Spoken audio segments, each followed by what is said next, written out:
Hello friends, welcome to my YouTube channel. दोस्तों, आज अपनी बात होगी जो नया WMS आया हुआ है, वर्क मैनेजमेंट सिस्टम, और पुरानी जो प्रोसीजर्स थी एडनॉक के अंदर, उसमें और इसमें क्या डिफरेंसेस है। सबसे पहले हम जान लेते हैं, शॉर्ट में हम सब चीज़ें जानेंगे, उसके बाद डिफरेंस जो है उस पर हम ज़्यादा टाइम देंगे। वर्क मैनेजमेंट सिस्टम क्या है? ये वर्क मैनेजमेंट सिस्टम एक सेफ्टी टूल है जो इंश्योर करता है कि आपका वर्क प्रॉपरली कंट्रोल है, कम्युनिकेटेड है और कोऑर्डिनेटेड है। यानी ये सारी चीज़ें एक साथ जब मैच होगी तो ये आपका WMS मुकम्मल होता है। इसके हवाले से हम वीडियो लंबी बनाएंगे। ये किन लोगों पे लागू होता है? तो all ADNOC group of company, ADNOC group of company जो भी है सब पे ये लागू होता है। जो भी कॉन्ट्रैक्टर एडनॉक में काम करने आते हैं उनके ऊपर लागू होता है। इंटरफेस एरिया यानी जहाँ पे दो क्लाइंट्स हैं उनके ऊपर लागू होता है। जैसे कि हम लोग असम में काम कर रहे थे तो गैस्को का भी पाइपलाइन आता था और एडनॉक का भी, तो हम दोनों जगह से परमिट लेते थे। तो इंटरफेस एरिया इन लोगों पे ये WMS लागू होता है। और एक एक्टिविटीज, बहुत सब एक्टिविटीज जो है, लेकिन जिसको परमिट से बाहर रखा गया है उस पर नहीं लागू होगा। हम बताएंगे आगे परमिट से बाहर कौन कैसे रखा जाए, कौन रखता है। रोल एंड रिस्पॉन्सिबिलिटी भी शॉर्ट में हम जान लेते हैं। कस्टोडियन जो होता है WMS का, एडनॉक ग्रुप HSE SVP होता है। यानी उसी को अख्तियार है कि जो भी WMS में चेंजेस करना है वो चेंज कर सकता है, बाकी लोग नहीं कर सकते हैं। फिर उसके बाद से ग्रुप कंपनी CEO है, वो एसेट ऑनर, AO जिसे हमें बोलते हैं, एसेट ऑनर को वो अपॉइंट करता है। ग्रुप कंपनी VP HSE जो है वो रिस्पॉन्सिबल होता है टायर 2 एनुअली जो, और एंड टायर 3 कभी कभी जो ऑडिट होता है उसका रिस्पॉन्सिबल ये लोग है। तो हम इस पर अभी आगे बात करते हैं। Group company vice president operation VPO जिसे बोलते हैं, और एसेट ऑनर AO, ये लोग इंश्योर करता है कि WMS वर्क प्लेस पर कंप्लाइंस हुआ है कि नहीं। अपने जो कंपनीज एडनॉक ग्रुप के अंदर हैं वो लोग कंप्लाइंस कर रही कि नहीं, ये चीज़ें ये लोग इंश्योर करते हैं। अलाइनमेंट ऑफ WMS का फ्रेमवर्क जो है, HSE मैनेजमेंट सिस्टम का रेफरेंस क्या है, मैंने किस स्टैंडर्ड से बनाया गया है, तो कैसे बनाया गया है।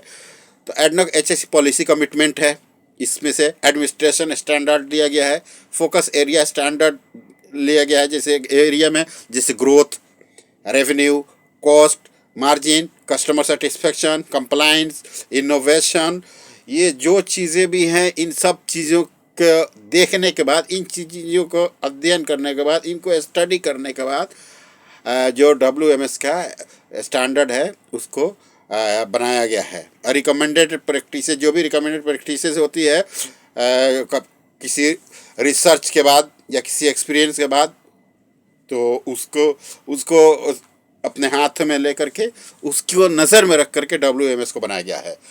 स्टेक होल्डर कौन है WMS में? स्टेक होल्डर किसको बोलता है, पहले हम जान लेते हैं। एनी ग्रुप या पर्सन या ऑर्गेनाइजेशन जिनका इंटरेस्ट है हमारा डायरेक्टली या इनडायरेक्टली हमारे सिस्टम में, उसको स्टेक होल्डर बोलते हैं।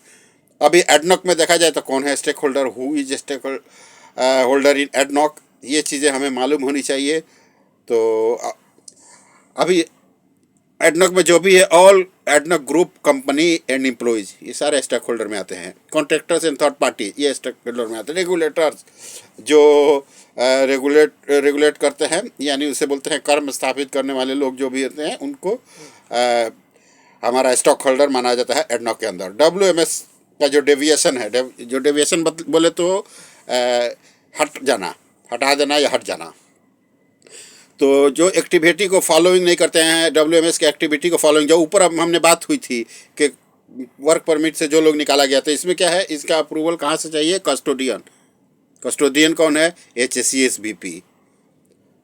और AO जो रिक्वेस्ट करेगा HSE को अप्रूवल के लिए, आफ्टर उसके अप्रूवल ये इम्प्लीमेंट होगा, यानी इसको जो हमारा WMS का से डेविएट किया जाएगा, हटाया जाएगा, कि यानी ये WMS इस पे लागू नहीं होगा। और एडनॉक का ये प्रोसीजर है कि कोई भी डॉक्यूमेंट्स हमने काम किया तो जो WMS से रिलेटेड है उसको कम से कम 1 साल तक रखना है। क्यों 1 साल तक रखना है? इसलिए रखना है कि कभी भी एडनॉक डिमांड कर सकती है कॉन्ट्रैक्टर या स्टेक होल्डर से, या ऑडिट के लिए भी हमें वो ज़रूरत पड़ सकती है, लेकिन 1 साल उसको रखना ज़रूरी है।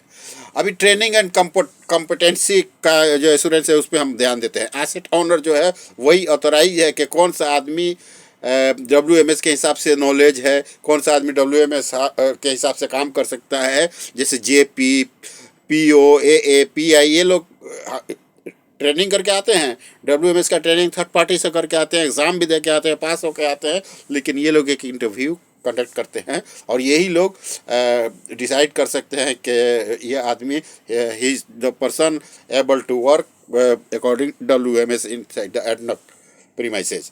तो ऐसा होता है। तो ऑडिट में जैसे हमने बात किया था टायर 2 और टायर 3 की, तो अब हम इसमें टायर 1, टायर 2, टायर 3 एडनॉक में जो भी है 3 टाइप का प्रोसीजर है जो हम ऑडिट करते हैं। टायर 1 में क्या है? डेली मॉनिटरिंग है। कॉम्पिटेंट पर्सन जो भी ऑथराइज किया गया है AO के तरफ से, एसेट ऑनर के तरफ से, वो डेली मॉनिटरिंग है, डेली अपना ऑडिट कर सकता है। ठीक है। अब टायर टू डेली नहीं है, उसका assessment ADNOC group of company, जो ग्रुप कंपनी है ये लोग एनुअल करेंगे। एनुअल इसमें कौन कौन सा आते हैं? GC आते हैं, BPHSC, ये लोग सब मिल करके ईयरली करते हैं, एनुअली जिसे हम बोलते हैं। टायर 3 क्या है कि इंडिपेंडेंट असेसमेंट है। ये एडनॉक की तरफ से एक ऑडिट गाइडलाइंस बनाया गया है, उसके हिसाब से ये इंडिपेंडेंट असेसमेंट है। और ये कौन कौन से लोग शामिल होते हैं? जैसे GC, BPHSC, ये लोग कभी भी कर सकते हैं, इनके पास अख्तियार है इसको करने के लिए। अब हम आते हैं परमिट के हवाले से कि नए परमिट और पुराने परमिट में क्या डिफरेंस है।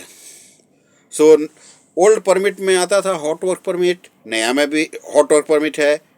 ओल्ड में आता था कोल्ड वर्क परमिट, लेकिन नया में उसको जनरल वर्क परमिट कर दिया गया है। और फिर उसके बाद एक और ऐड कर दिया गया है क्रिटिकल वर्क परमिट, जो पुराना में नहीं था। अब सर्टिफिकेट के हवाले से हम देख लेते हैं। वर्ल्ड सर्टिफिकेट में जैसे क्या था? कन्फाइंड स्पेस एंट्री सर्टिफिकेट, आज भी है कन्फाइंड स्पेस एंट्री सर्टिफिकेट। पहले था एक्सकावेशन सर्टिफिकेट, आज भी एक्सकावेशन सर्टिफिकेट।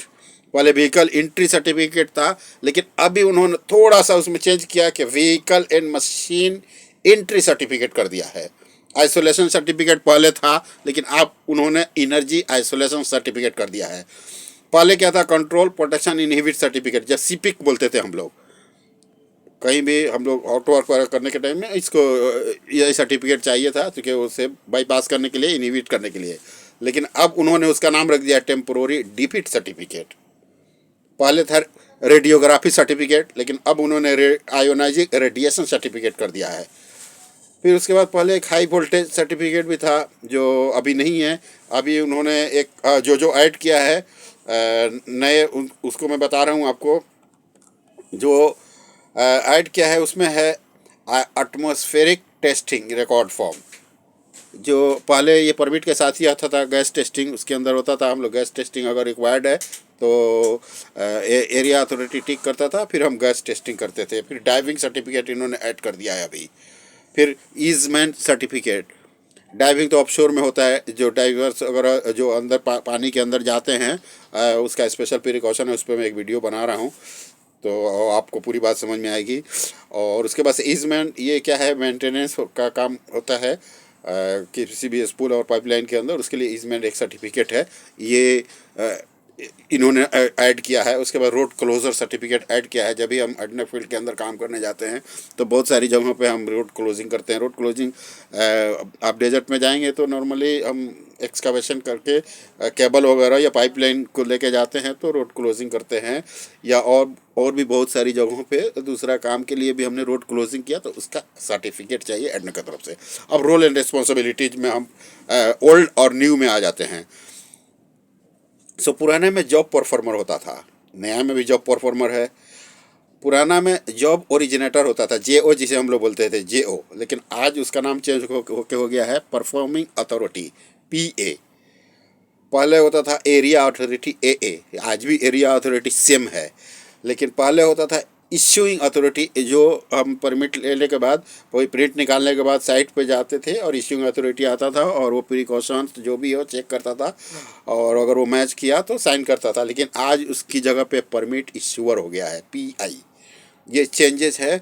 अभी दूसरा क्या है कि एक और ऐड हो गया है इसमें नया वाला में, asset approval authority, AAA, AAA। यानी ये जो क्रिटिकल और हॉट वर्क है, ये सिर्फ AAA जो एसेट अप्रूवल अथॉरिटी जो है उनसे उनके ही साइन से ये अप्रूव होगा। अब हम समझ लेते हैं कि PTW सपोर्टिंग डॉक्यूमेंट्स, जो भी सपोर्टिंग डॉक्यूमेंट्स है, जो न्यू और ओल्ड में क्या फ़र्क है। पहले टास्क रिस्क असेसमेंट होता था, अभी जॉब सेफ्टी एनालिसिस हो गया लेवल 1 और लेवल 2। पहले मेथड स्टेटमेंट होता था, आज भी मेथड स्टेटमेंट है। पहले टूल बॉक्स स्टॉक होता था, आज भी टूल बॉक्स स्टॉक फॉर्म है। पहले ड्राइंग रखते थे, आज भी ड्राइंग रखते हैं लोग। रेस्क्यू प्लान होता था, रेस्क्यू प्लान आज भी है। पहले लिफ्टिंग प्लान होता है, एक्टिविटी के हिसाब से लिफ्टिंग प्लान होता है, आज लिफ्टिंग प्लान लेना ही है। और पहले MSDS भी होता था, आज भी MSDS है। पहले चेक लिस्ट भी होता था, जब हम कोई परमिट के साथ रखते थे, आज भी चेक लिस्ट हम रखते हैं जब भी परमिट इशू कराना है, परमिट सबमिट करना है अकॉर्डिंग द क्लाइंट रिक्वायरमेंट। पहले अभी देखिए कुछ और चीज़ें मैं आपको बता रहा हूँ क्या चेंजेज हुआ है। जैसे लिफ्टिंग में पहले 3 ही लिफ्टिंग था, ठीक है, लेकिन आज 4 लिफ्टिंग हो गया है। Routine lift, non routine lift, simple lift, non routine complicated lift, non routine complex lift. तो इसका डिटेल्स मैंने वीडियो बनाया हुआ है। सो दोस्तों, अभी JSA की जैसे लेवल 1 की वैलिडिटी क्या है, उसकी है क्या है कि जब भी काम आपका ख़त्म होगा उसकी वैलिडिटी ख़त्म हो जाएगी। JSA लेवल 2 दो साल की वैलिडिटी है। फॉर्मल रिस्क असेसमेंट 1 साल की वैलिडिटी है। तो आप जब एडॉक में जाएंगे तो ये सब चीज़ें आपको काम आएंगी। और मैं और भी डिटेल्स से वीडियो बना रहा हूँ, आप देखेंगे। और आपको भी कोई एडनॉक के हवाले से कोई वीडियो चाहिए तो मुझे बताइए और इंशाल्लाह मैं बनाऊंगा। Thank you very much friends. Like करें, सब्सक्राइब करें, अपने दोस्तों के साथ शेयर करें और बी इन टच।